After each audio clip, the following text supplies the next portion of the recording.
The Labour Party has one mission it says it cares about more than anything else: growing the UK economy. At different points in time, it has measured its successes and ambitions using a variety of metrics. At the Spring Statement, for example, Chancellor Rachel Reeves celebrated some projections claiming Brits would be £500 richer by 2030. In recent days, Keir Starmer has talked up the UK being the fastest growing economy in the G7 in the first 3 months of the year. Then there is Chief Secretary to the Prime Minister, Darren Jones, who said the government wants to drive growth people felt in their pockets. That line has since been abandoned by ministers, perhaps unsurprisingly. And during its conference in Liverpool in recent days, we saw many other methods for how Labour wants to accelerate growth.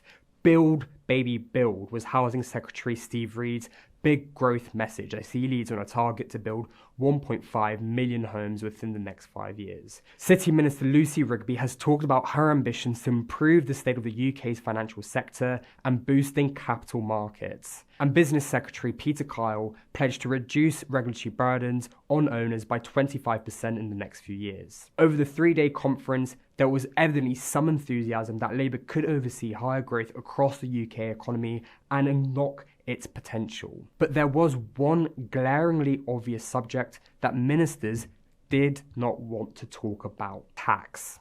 In her speech to party members, Rachel Reeves suggested that she would have to make harder choices later this year, and Keir Starmer also talked about the long and difficult road ahead for the government in its bid to renew Britain. When asked directly about whether taxes would be increased, government ministers said they would not write an autumn budget 2 months in advance of it actually happening. But that has not prevented speculation among wonks, business chiefs, and top economists. It is now widely expected that the Office for Budget Responsibility, or OBR, will judge the headroom to have been given a £30 billion shortfall, a test of whether Reeves can stick to her fiscal rules. Business confidence has further dropped in surveys conducted by leading industry groups and Lloyds Bank, while fears of a mega tax raid are set to undermine growth efforts. From everything to property taxation reform, to extra levies on pensioners or gambling firms, as well as a possible abandonment of manifesto commitments not to raise VAT or income tax,